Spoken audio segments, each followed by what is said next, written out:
Puji nama Tuhan, Shalom, selamat pagi Bapak Saudara yang dikasih oleh Tuhan. Sekali lagi dengan sukacita saya ucapkan Shalom. Puji nama Tuhan, biarlah setiap kita pagi hari ini kita boleh datang ke dalam rumah Tuhan.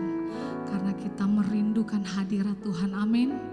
Mari saya undang kita semua untuk bangkit berdiri. Sama-sama kita satukan hati kita. Dengan ucapan syukur Tuhan Yesus kami datang ke dalam hadirat-Mu, ke dalam rumah-Mu Tuhan. Kami mau membawa setiap pujian kami. Kami mau membawa setiap kerinduan kami. Kami mau membawa setiap sembah kami ke hadapan Engkau Tuhan. Dan biarlah hadirat-Mu turun atas setiap kami. Kami rindu Tuhan. Ketika kami datang menyembah Engkau Tuhan. Kau memberkati setiap kami Tuhan. Kau melawat setiap kami yang hadir pagi hari ini. Dan biarlah kami pulang Tuhan. Tidak seperti kami datang, tapi kami pulang, kami membawa kemenangan yang daripada Tuhan. Kami membawa sukacita yang daripada Tuhan. Terima kasih Bapa yang baik. Di dalam nama Tuhan Yesus, kami serahkan ibadah kami pagi hari ini. Haleluya. Amin. Sebelum Bapak Saudara duduk, mungkin lihat di kanan kirinya, berikan senyuman terbaik, katakan Tuhan Yesus memberkatimu. Saya persilahkan Bapak Saudara untuk duduk kembali. Kami datang kepadamu Tuhan. Sebab hanya Engkau Tuhan yang terindah. Engkau Tuhan Allah yang penuh kemuliaan.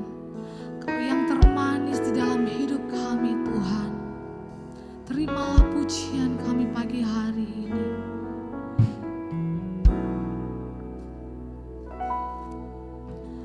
Kau yang terindah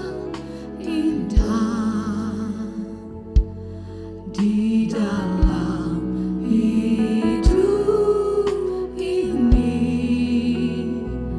Tiada Allah Tuhan yang seperti Engkau, besar perkasa penuh kemuliaan. Katakan Kau yang termanis Tuhan di dalam hidup kami.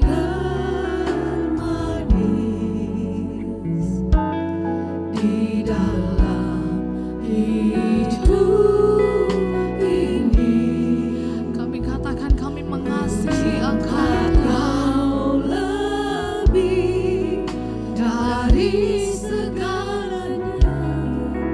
Besar kasih setiamu kepadaku. Ku sembah Kau, ya Allahku.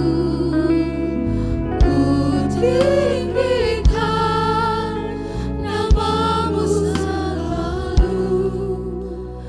Tiada lutut tak bertelut menyembah Yesus Tuhan Rajaku. Sekali lagi dengan segenap hati kita katakan Engkau Tuhan yang terindah di dalam hidup kami. Kau yang terindah di dalam hidup ini. Tiada Allah Tuhan yang seperti Engkau, besar perkasa penuh kemuliaan. Kau yang termanis di dalam hidup ini. Dengan segenap hati kami katakan kami cintakan Engkau.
meninggikan Engkau Raja kami.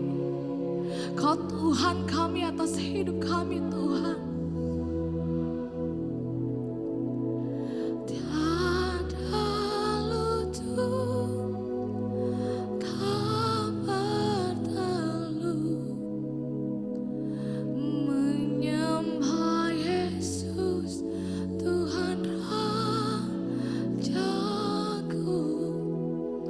Ku sembah Kau ya, ku tinggikan nama-Mu selalu. Semua lidah kan mengaku Engkaulah Yesus. Sekali lagi bawa pujianmu buat Tuhan, bawa sembahmu buat Tuhan. Ya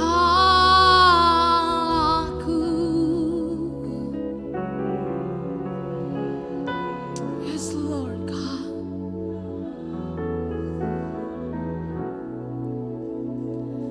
Tiada lutut tak bertelut menyembah Yesus Tuhan Rajaku.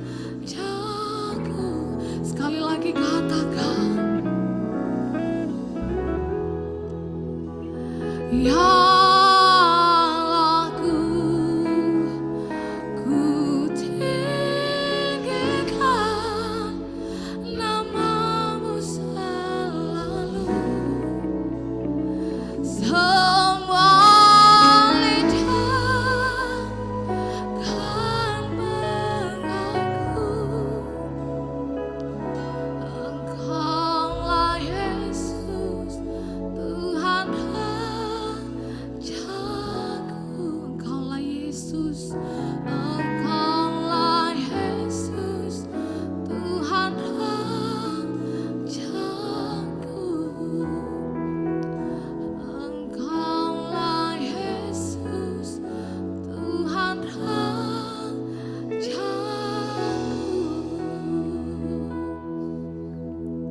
Mari bawa penyembahanmu buat Tuhan, bawa pujianmu kepada Yesus, bawa pengagunganmu kepada Tuhan. Sebab hari ini Dia Tuhan yang layak menerima segala pujian.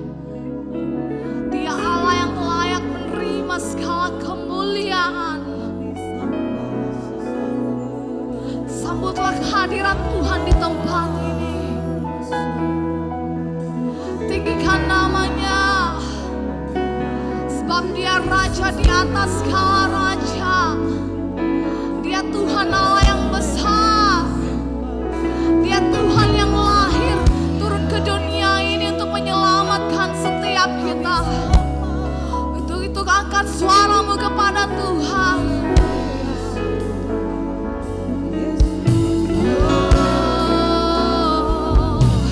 Kami bawa pujian kami persembahkan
hari ini Tuhan, kami mau mengangkat hati kami kepadamu.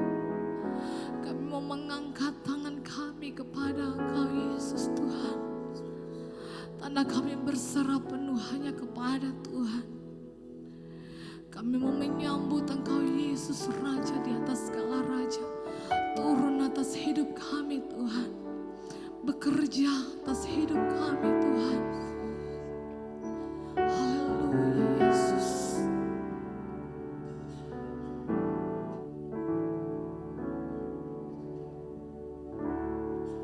Terpujilah nama-Mu Tuhan. Dia sungguh indah, Dia Yesus.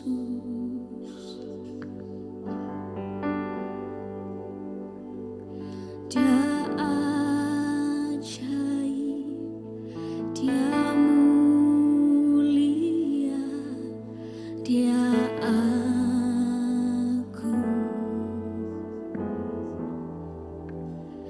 Dia cinta aku dan ampuniku,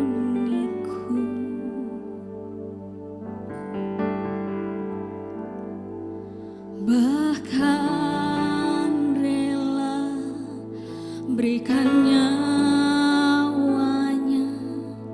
untuk selamat.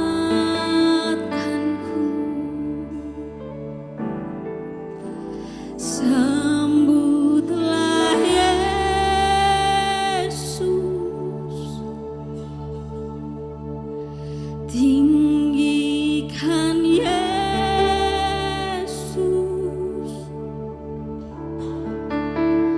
beri Dia hormat, pujian dan kuasa. Yesus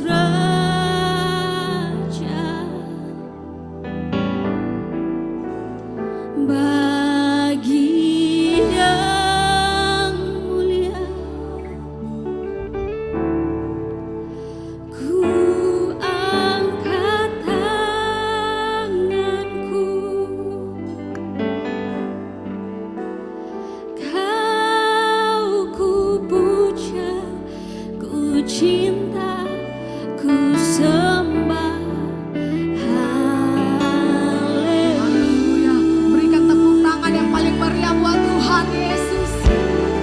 Sama jemaat Tuhan katakan, sungguh indah, katakan, Dia Yesus kami, Dia Yesus.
amat baik. Mari dengan ucapan syukur sama-sama kita bertepuk tangan buat Tuhan.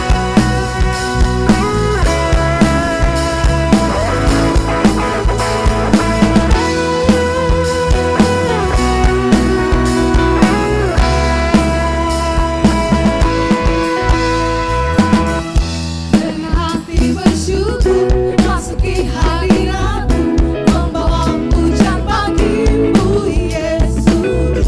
Ku memandang wajah-Mu, bersuka di depan-Mu, sambil menceritakan kasih-Mu. Mari angkat tangan buat Tuhan. Mengangkat tanganku, bersorak-sorai bagi kepada-Mu.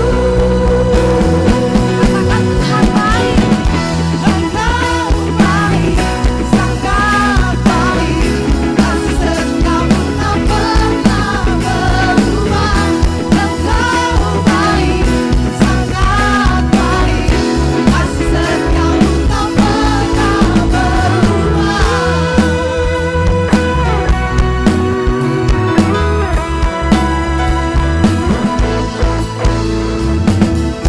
Dengan hati bersyukur masuki hadirat-Mu, membawa pujian bagi-Mu Yesus. Ku memandang wajah-Mu, bersuka di depan-Mu, sambil menceritakan kasih-Mu. Kami angkat tangan kami. Karena kami bersyukur buat segala kebaikan-Mu Tuhan. Bagi kebaikan-Mu. Mari angkat jempolmu buat Tuhan. Katakan. Engkau baik, sangat baik, kasih setiamu tak pernah berubah. Engkau baik, sangat baik, kasih setiamu tak pernah berubah. Engkau baik, sangat baik, kasih setiamu tak pernah berubah. Engkau baik, sangat baik, kasih setiamu tak pernah. Mari jemaat Tuhan katakan. Amin. Angkat jempolmu buat Tuhan. Setiamu tak pernah Amin. Engkau baik, Sangat baik, kasih setiamu tak pernah berubah. Engkau baik, sangat baik, kasih setiamu tak pernah berubah. Engkau baik, sangat baik, kasih setiamu tak pernah berubah.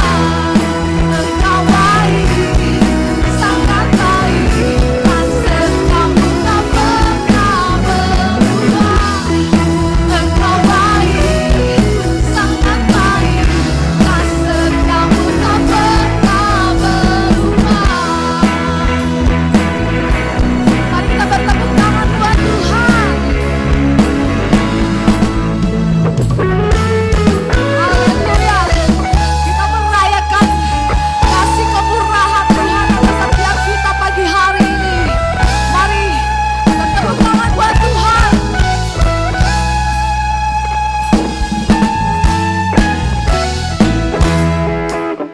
Yeay.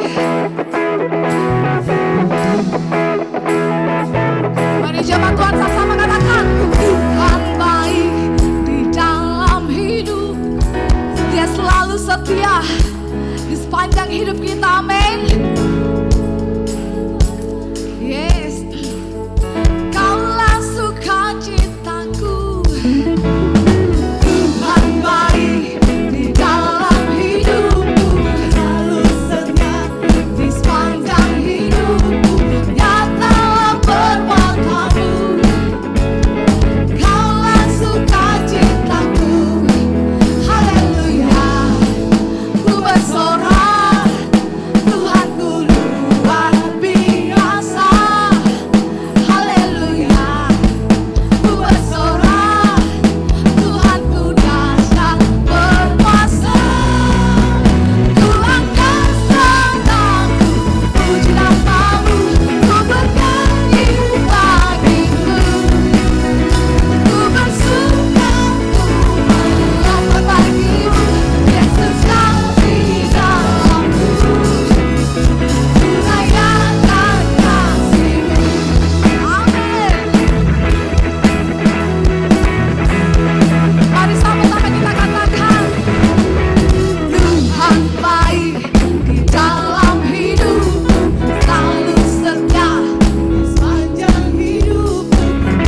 puji namamu, ku bernyanyi bagimu.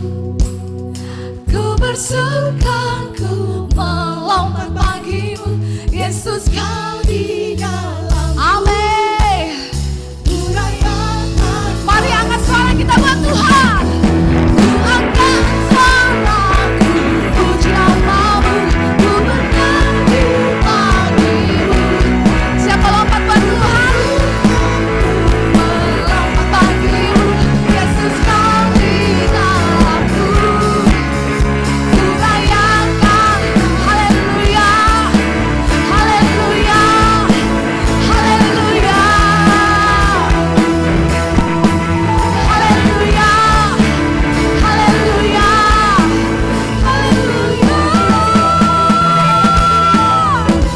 Berikan suara kemuliaan yang paling meriah buat Tuhan Yesus. Haleluya. Saya persilakan untuk Bapak Saudara duduk kembali. Mari kita siapkan persembahan kita yang terbaik. Kita akan memberkati pekerjaan Tuhan di tempat ini.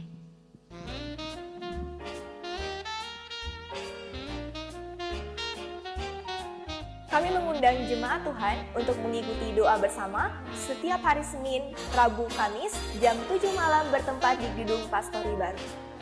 Hari Jumat ada ibadah pujian dan penyembahan jam 7 malam. Mari datang untuk menerima lawatan Allah.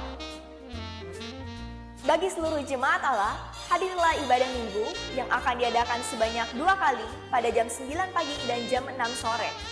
Kami juga mengundang bagi para jemaat agar membawa anak-anak Bapak Ibu sekalian untuk mengikuti ibadah Petra Kids yang akan diadakan pada hari Minggu jam 9 pagi bertempat di ruang sekolah minggu. Mohon perhatiannya, ibadah kaum wanita dan ibadah pranyut ditiadakan. Bagi jemaat yang belum tergabung dalam klik, kami mengundang saudara-saudari sekalian untuk terlibat dalam klik yang ada. Melalui klik ini, kita akan saling mendoakan, menguatkan, dan bertumbuh dalam kebenaran firman Tuhan. Sekian pengumuman yang dapat kami sampaikan. Tuhan Yesus memberkati. Puji Tuhan untuk pengumuman tambahan. Mohon perhatian bagi setiap jemaat Tuhan. Di hari Minggu tanggal 24 Desember nanti, ibadah hanya akan dilangsungkan 1 kali aja saja, yaitu di pagi hari jam 9 pagi. Jadi untuk ibadah hari Minggu tanggal 24 Desember hanya berlangsung 1 kali, yaitu ibadah pagi jam 9 pagi. Untuk ibadah perayaan Natal tanggal 25 Desember itu akan diadakan 1 kali saja di hari Senin jam 9 pagi. Berikutnya untuk ibadah tutup buka tahun itu akan dilangsungkan di hari Minggu tanggal 31 Desember, hanya diadakan 1 kali ibadah yaitu jam 6 sore. Jadi di hari Minggu tanggal 31 itu ibadah pagi ditiadakan dan akan dilangsungkan dalam ibadah tutup buka tahun di sore hari jam 6 sore. Terus untuk hari Senin tanggal 1 Januari 2024 itu ibadah ditiadakan. Jadi ibadah nanti akan disatukan di dalam ibadah hari Minggu tanggal 31 Desember dalam ibadah tutup buka tahun. Jadi mohon perhatian bagi jemaat Tuhan. Kami juga mengucapkan selamat datang, selamat bergabung bagi Bapak Ibu Saudara sekalian yang mungkin baru pertama kali hadir beribadah di tempat ini. Biarlah sama-sama kita boleh bertumbuh dan berbuah-buah di tempat ini. Puji nama Tuhan. Terima kasih Tuhan Yesus. Kami memerlukan pribadi-Mu lebih dalam dalam kehidupan kami Tuhan. Terpujilah nama-Mu Tuhan. Ku perlu Engkau Yesus, haus jiwaku menantikan-Mu. Ku percaya Kau penuh pengharapanku di dalam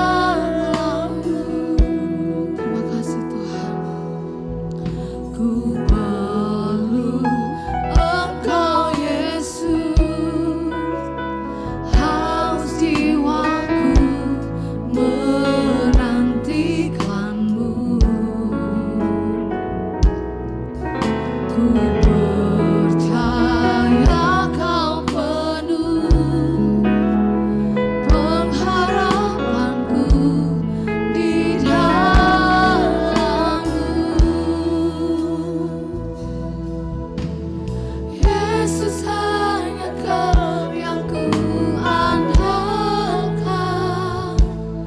melebihi siapapun juga. Yesus hanya Kau yang ku percaya, di setiap waktu tiada lain yang ku andalkan selain Kau, Yesus. Mari setiap kita memerlukan pribadi Tuhan, sama-sama kita nyatakan pujian ini. Ku perlu Engkau Yesus, haus jiwaku menantikanmu. Ku percaya Kau penuh pengharapanku di dalam-Mu. Yesus hanya Kau yang ku andalkan, melebihi siapapun juga. Yesus hanya Kau yang ku percaya, di setiap waktu tiada lain yang ku andalkan selain Kau. Yesus hanya Kau yang ku andalkan. Sekali lagi saya ucapkan siapapun juga. Yesus hanya Kau yang ku percaya, di setiap waktu tiada lain yang ku andalkan selain Kau.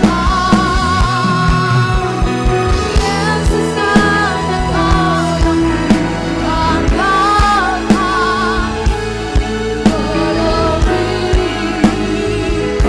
Yesus hanya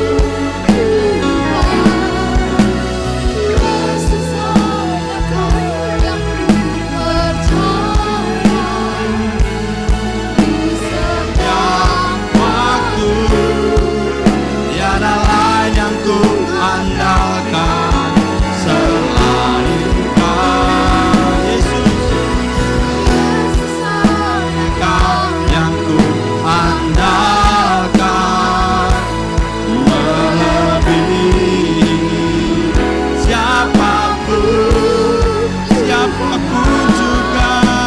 Yesus hanya Kau yang ku percaya, di setiap waktu tiada lain yang ku andalkan selain Kau. Tiada lain yang ku andalkan, tiada lain yang ku andalkan, tiada lain yang ku andalkan selain Kau, Yesus.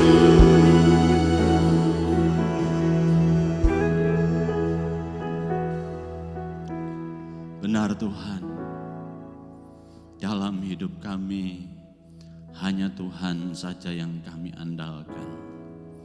Apapun yang ada di dunia ini hanya sementara dan fana. Manusia hanya ciptaan-Mu. Yang ada di dunia ini hanya ciptaan Tuhan.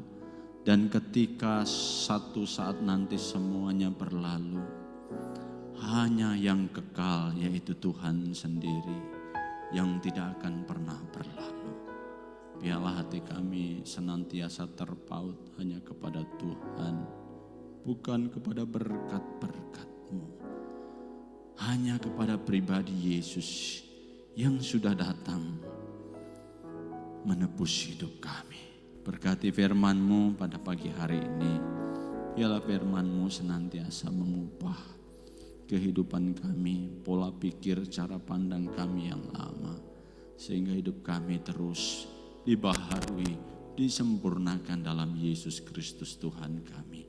Terima kasih, dalam nama Yesus setiap kita bersama katakan amin. Ya, silakan duduk kembali Bapak Ibu, saudara yang dikasihi Tuhan. Salam. Selamat pagi, apa kabar saudara? Dahsyat luar biasa ya, puji Tuhan ya. Kita minggu ini berada di bulan Desember ya. Minggu kedua malahan sudah ya. Ya, saudara, kalau kita ada di bulan Desember, makanya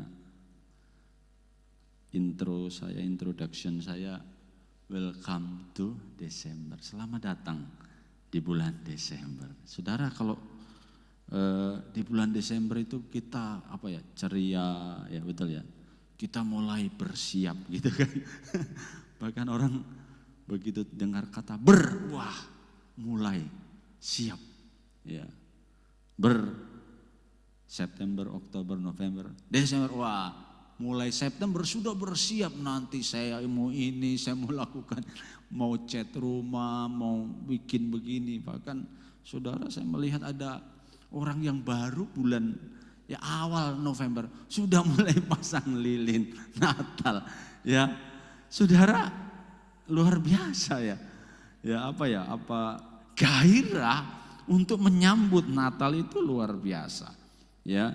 Walaupun kadang hanya pernak-perniknya saja, tapi kita tidak pernah merenungkan apa sih sesungguhnya ya, apa sih yang terjadi dengan peristiwa Natal itu, bagaimana itu peristiwa itu terjadi 2000 tahun yang lalu, apa yang melatar belakanginya, kenapa kok Allah harus datang ke dalam dunia sebagai seorang bayi kecil. Ya, mengapa dia kok mau menyelamatkan saya, orang berdosa ini? Apa hebat saya? Apa kelebihan saya dari orang lain? Kenapa bukan tetangga saya yang diselamatkan? Kenapa kok saya yang dipilih Tuhan? Ini satu misteri, saudara. Dan harusnya ini menjadi perenungan kita.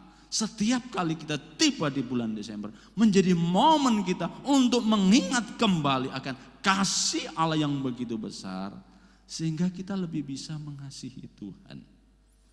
Saudara, pengenalan yang benar dalam apapun ya. Kalau saudara bisa mengenal satu peristiwa dengan benar, saudara akan lebih mencintai bukan peristiwanya, tetapi oknum atau pihak ya yang bekerja di balik peristiwa itu. Saudara, kalau bisa memahami beratnya perjuangan para pahlawan Indonesia tahun 1945 memerdekakan bangsa ini. Kalau saudara mengenal maknanya, saudara akan lebih bisa menghargai jasa para pahlawan. Amin. Betul ya? Iya. Wah, begitu luar biasa mereka berani membayar dengan nyawa hanya untuk kemerdekaan Indonesia. Tetapi kalau kita tidak pernah memahami maknanya dengan benar, kita pasti tidak akan menghargai apa yang mereka kerjakan. Nah, begitu juga dalam kehidupan iman kita. Kalau kita sanggup memahami dengan benar apa sih makna kedatangan Kristus, ya, khotbah ini sebenarnya bukan khotbah Natal, tapi saya dahului karena kita dalam momen untuk menyambut Natal. Supaya berita Natal ini digaungkan di dalam gereja dan saudara bisa mengenal dengan baik. Dan saudara bukan senang-senang pesta-pesta, bukan. Supaya saudara lebih mengasihi Tuhan yang saudara sembah itu loh. Karena kekristenan itu tidak bisa lepas dari yang namanya Kristus. Kapan saudara memisahkan Anda bukan Kristen? Kapan saudara lepas Yesus, itu bukan Kristen lagi, Pak. Mau saudara mengalami mujizat, mau saudara diberkati, mau saudara bisa melakukan banyak hal. Tetapi ketika kita menyingkirkan Yesus dari gerejanya, kita bukan Kristen lagi. Namanya juga Kristen, Kristus. Identik dengan nama Kristus. Oh, orang Kristen seperti Kristus. Amin.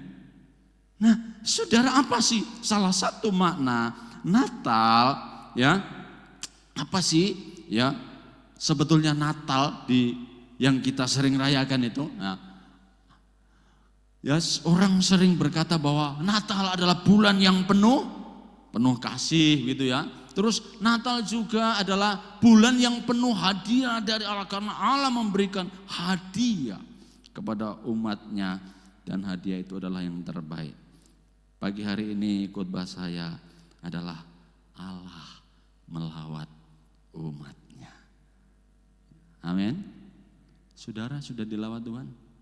Kalau saya berbicara tentang Allah melawat umatnya, itu yang ada di benak kita apa, saudara? Wah, kalau kita coba gambarkan lawatan Tuhan. Waktu di KKR itu, wah, lawatan Tuhan tadi begitu luar biasa. Saya tumbang-tumbang, Pak, sampai tidak mampu berdiri. Gitu ya. Wah, saya sampai menangis, sampai habis air mata ini. Ya, orang berkata, saya dilawat Tuhan dari gereja sampai di rumah, bahkan 3 hari, Pak, lawatan itu masih terasa. Saya nangis terus, lawatan Tuhan begitu kuat. Kadang kita terjebak lawatan Tuhan itu dengan hal-hal yang seperti itu, saudaraku. Sehingga kita kemudian mengambil satu nilai. Oh, ini ada lawatan Tuhan.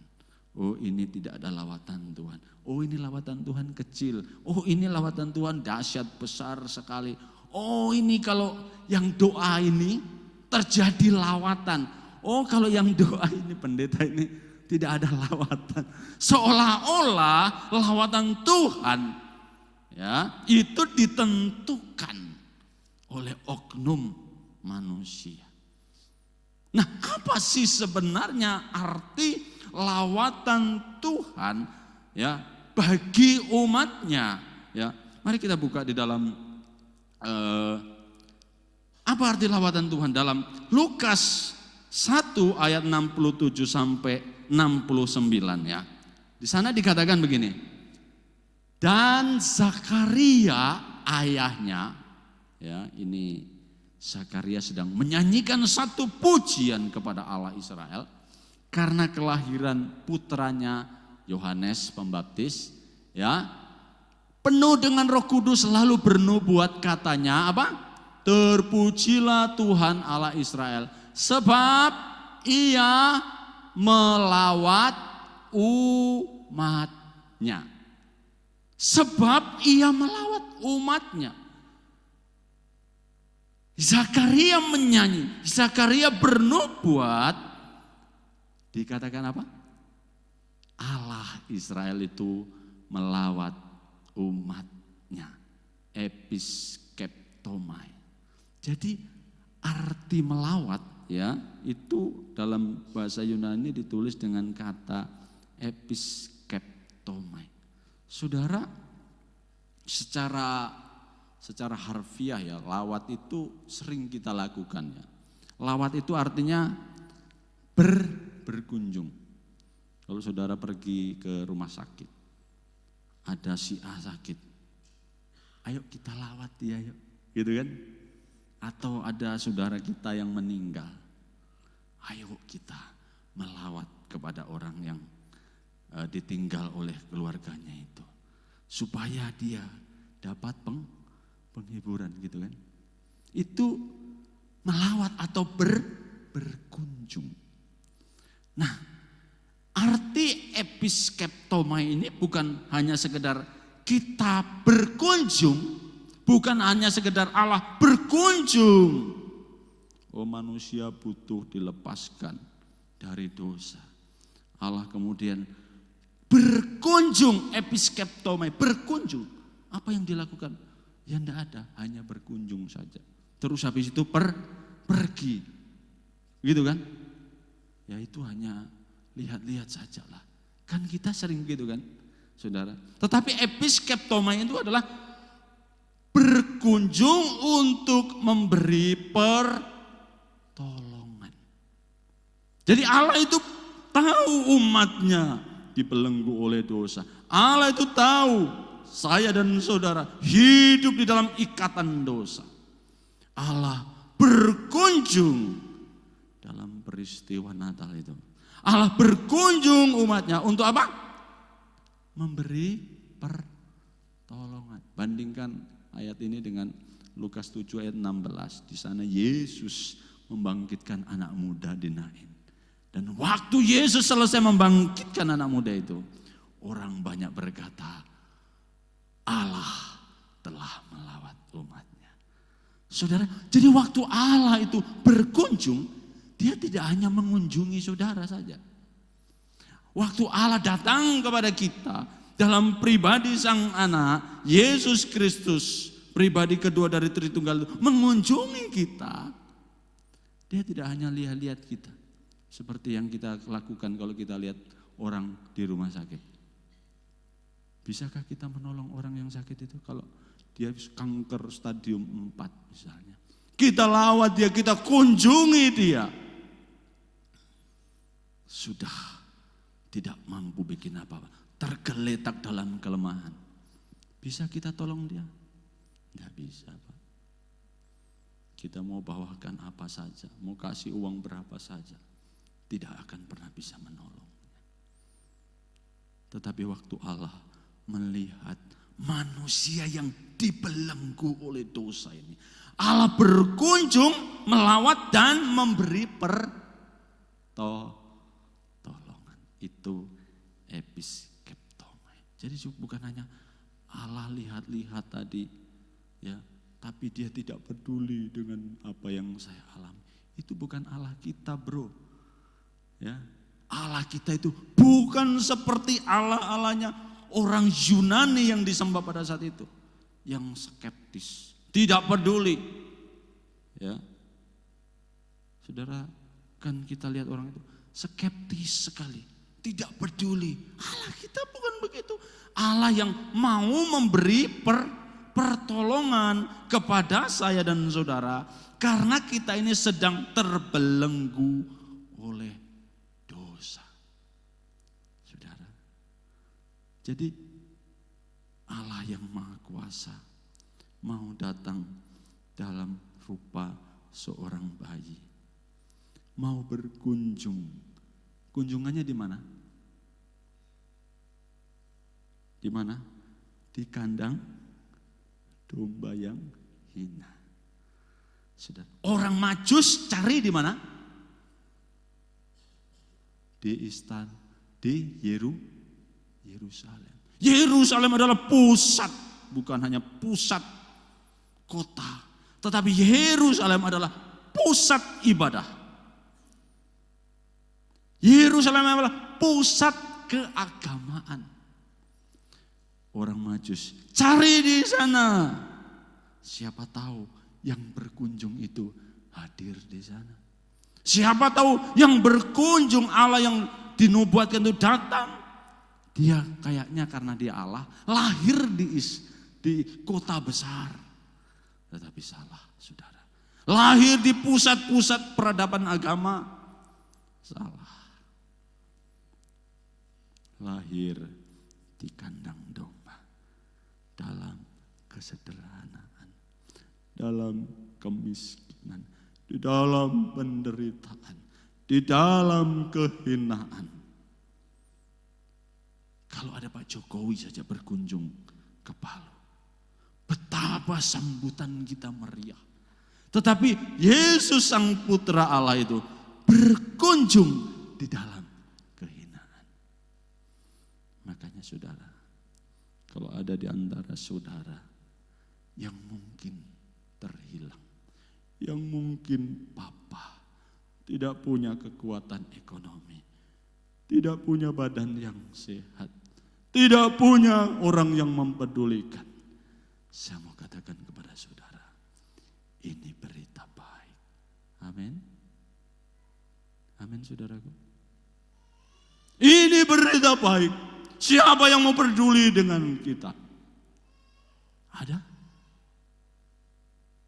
Kadang kalau kita lagi senang, ya, banyak orang peduli, saudara. Banyak.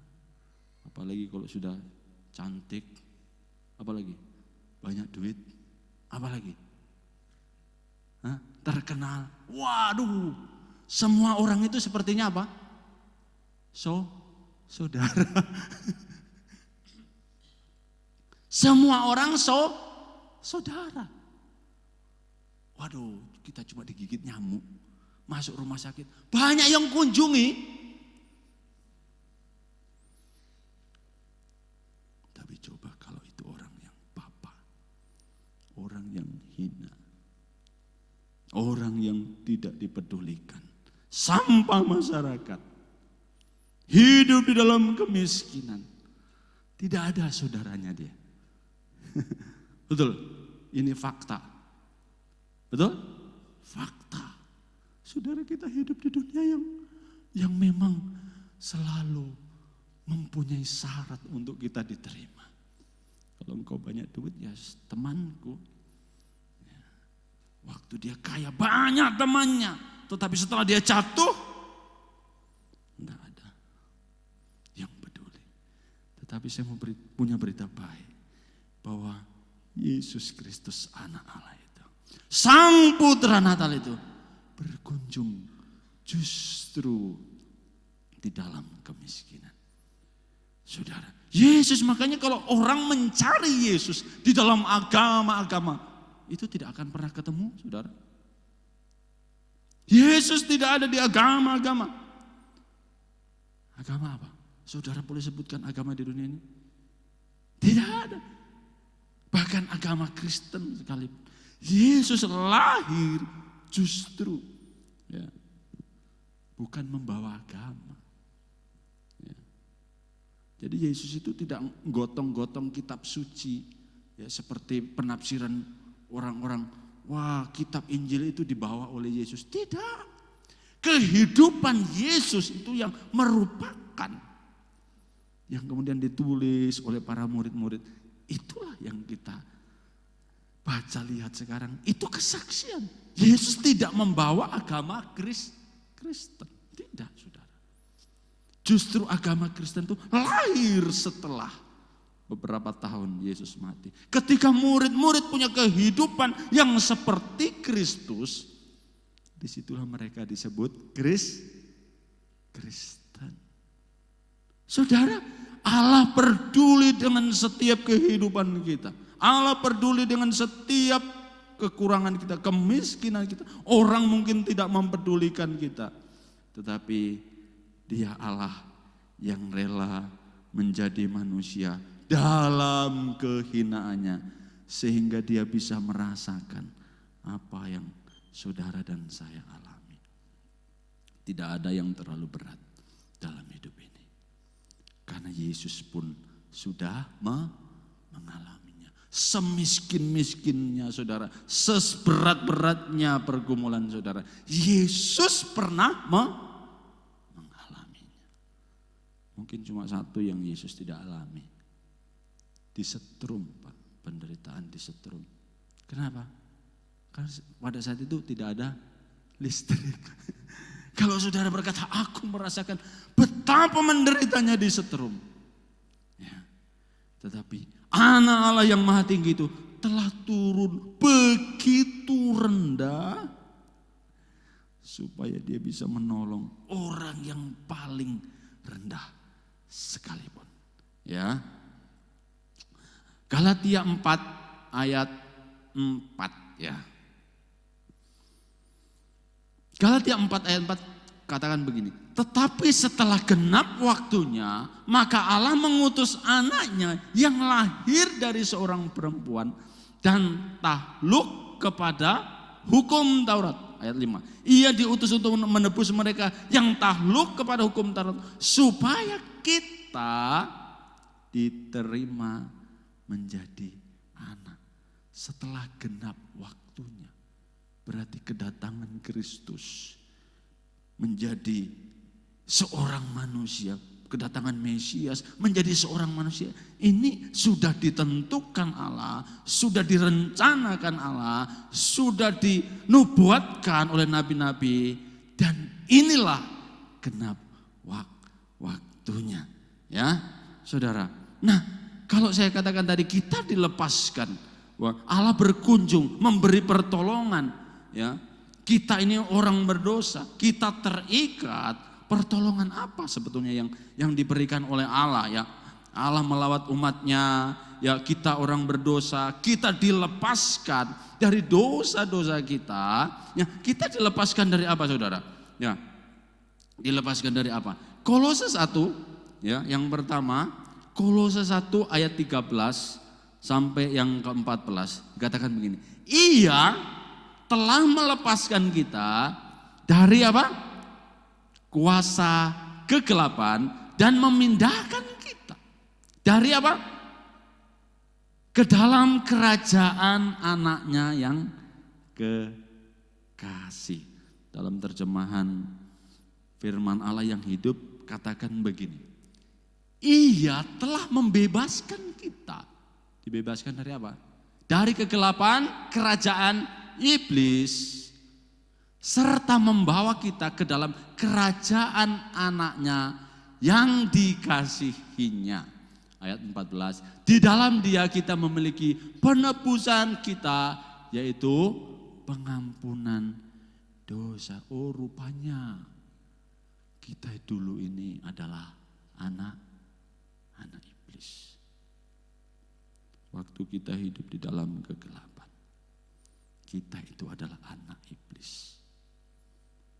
Secantik-cantiknya saudara, kalau saudara hidup di dalam kegelapan, dia adalah anak iblis. Ya. Sejelek-jeleknya saya, ya, kalau saya menerima Yesus Kristus sebagai Tuhan dan Juru Selamat, mengaku ya dosa-dosa, saya dibawa ke dalam kerajaannya sebagai anak terang. Hitam-hitam begini anak terang. Saya sering bermain sama jemaat. Dia katakan, "Shalom. Siapa ini?" Ada suara tidak ada gambar. Ada suara tidak ada gambar. Ya maklum, ya gak apa-apa, saudara.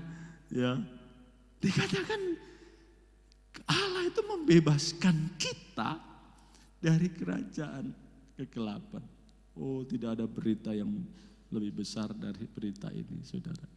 Ya, dulu kita hidup di dalam kegelapan. Ya, kita hidup di dalamnya, kita menikmati di dalamnya. Tetapi sekarang Allah memindahkan kita ke dalam kerajaan anaknya yang terkasih. Buah apa? Waktu kita hidup di dalam kegelapan, buah apa yang kita nikmati? Saudara, kematian dan kebinasaan. Roma 6 ayat 20 dan 21. Ya. Roma 6 ayat 20 dan 21.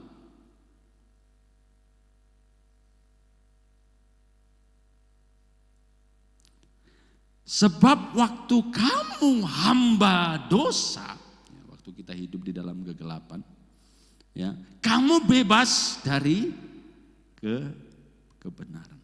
Jadi waktu kita hamba dosa, kita hidup di dalam kegelapan, ya,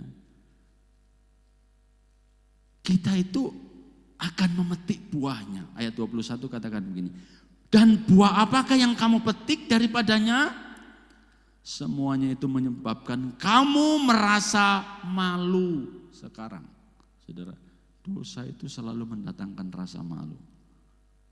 Saya kadang malu, saudara. Kalau ingat masa lalu saya. Malu. Saudara, betul. Tuhan, malu. Jahatnya saya Tuhan. Betul? Belum kalau kita ketemu sama siapa? Mantan.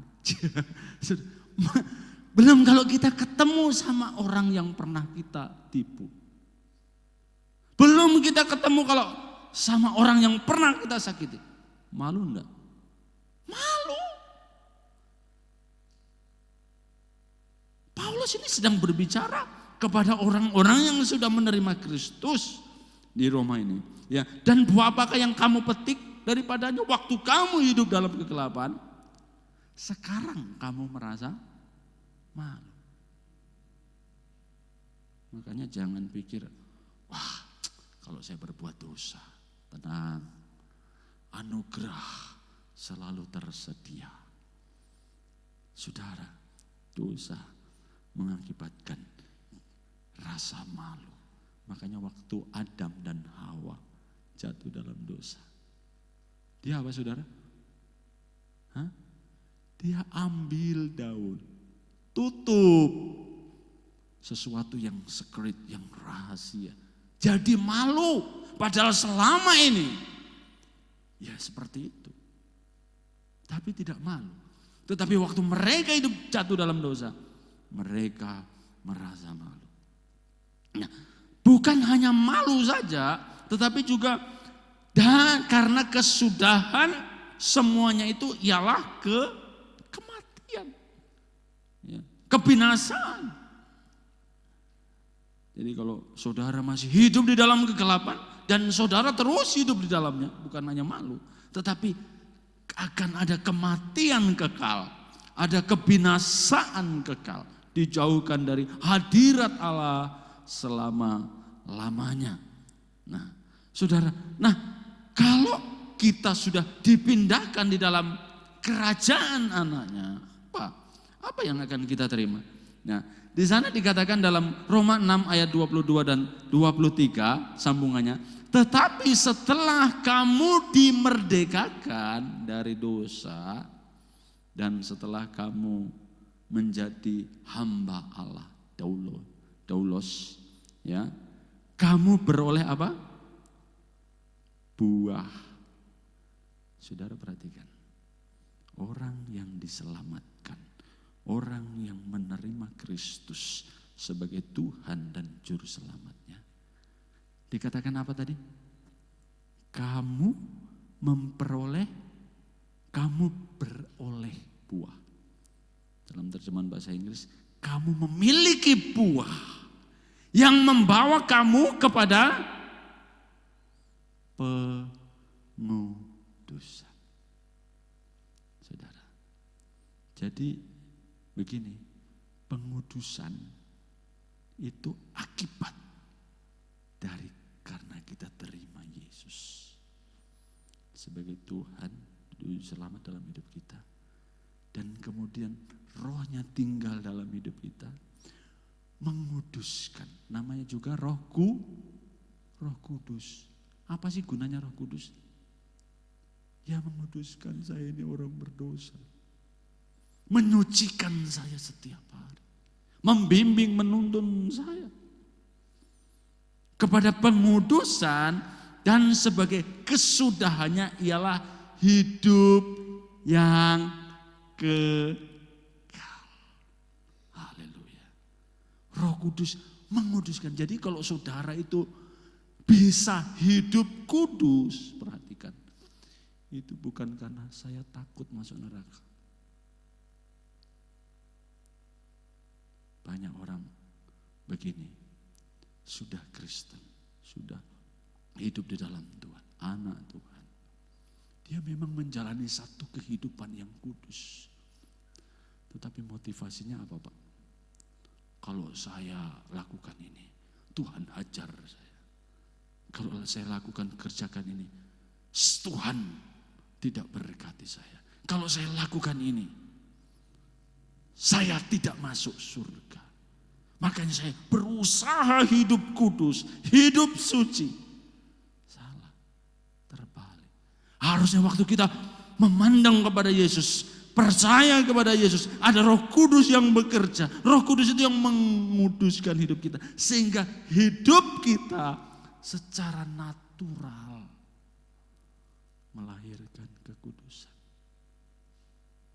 Menjalani satu kehidupan yang kudus bukan sesuatu beban yang berat, tetapi dilakukan dengan sukacita. Karena Roh Kudus yang mengerjakan di dalam hidup kita. Saudara, dikatakan Yesus itu menebus kita dari kutuk hukum Taurat. Prinsip hukum Taurat itu begini.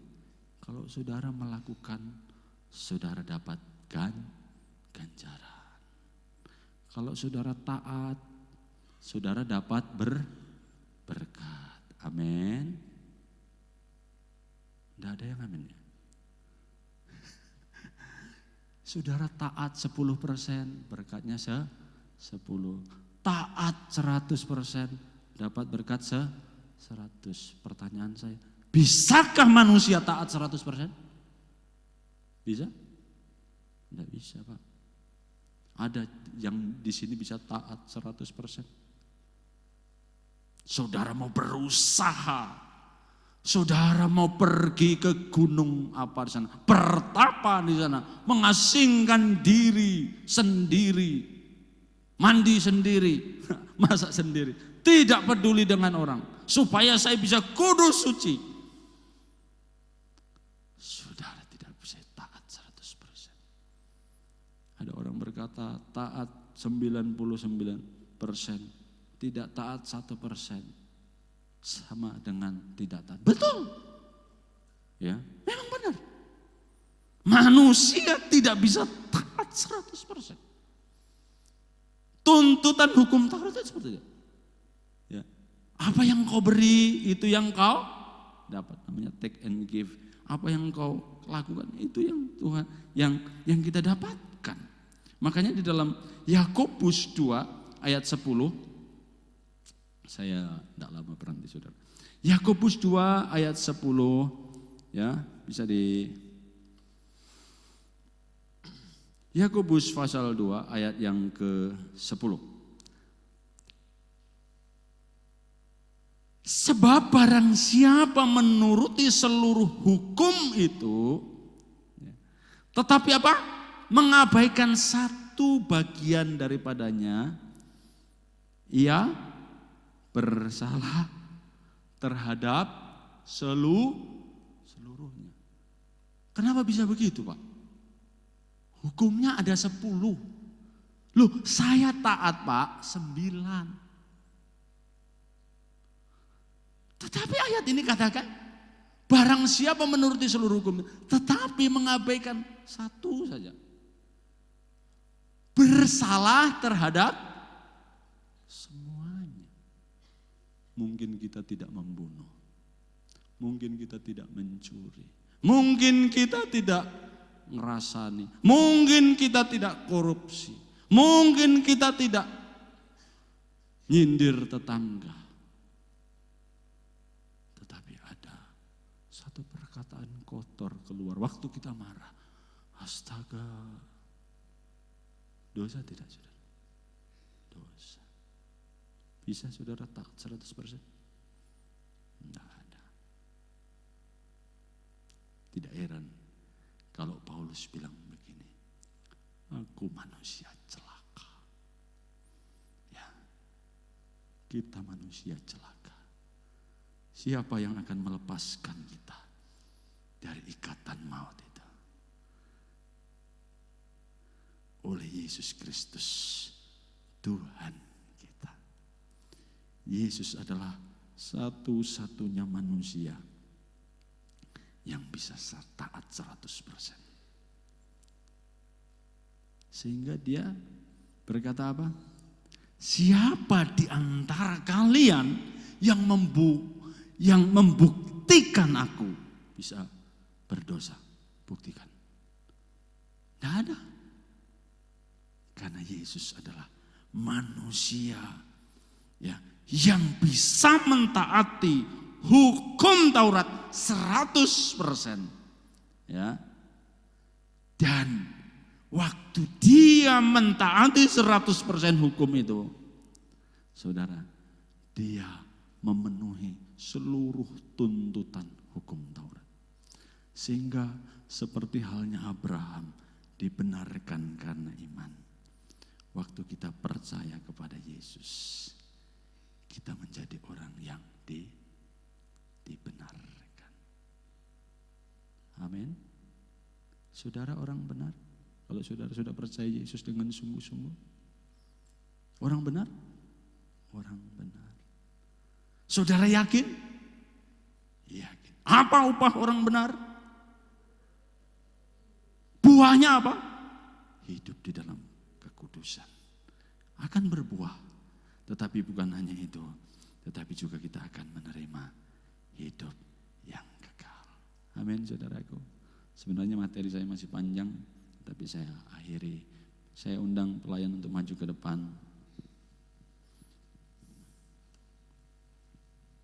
Kita nyanyikan pujian. Dia sungguh indah. Dia Yesus. Mari kita bangkit berdiri, Bapak Ibu.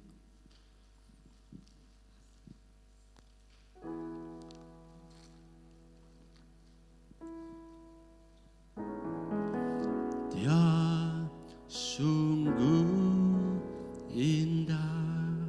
Yesus yang terindah.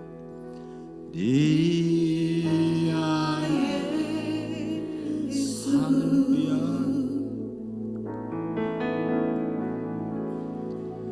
Dia ajaib, dia mulia, dia agung. Dia mari datang kepada Yesus. Kalau saat ini saudara mungkin membutuhkan pertolongan, saudara merasa bahwa tidak ada orang yang peduli lagi kepada saudara. Sang Anak Allah, putranya yang tunggal, rela turun menjadi seorang bayi yang lemah.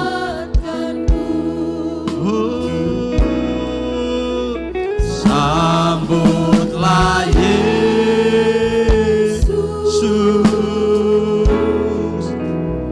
tinggikan Yesus,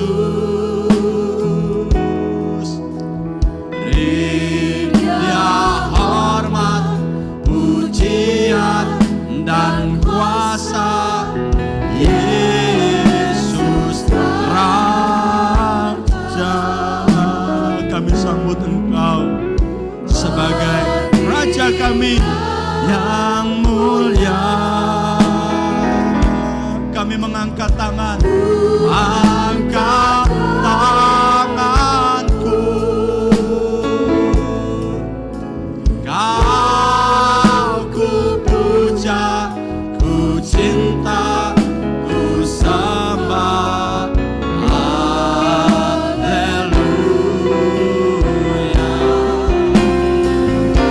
Sambutlah Yesus. Yesus, mari sambut Dia, tinggikan Yesus,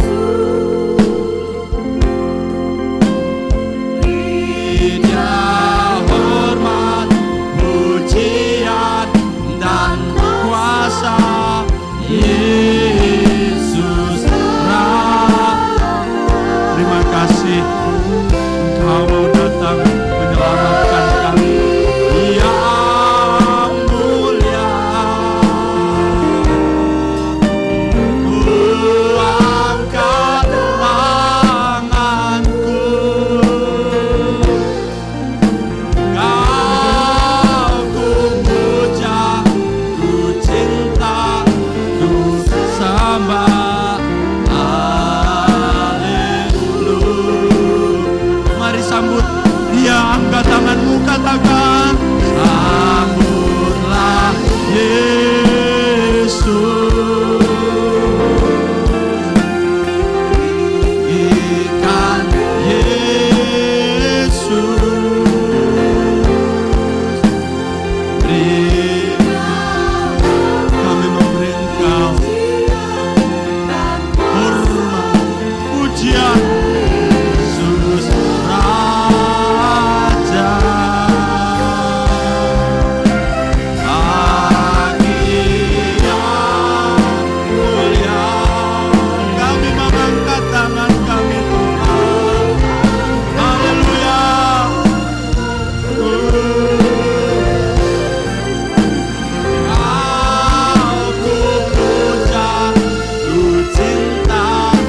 Sungguh kami sangat bersyukur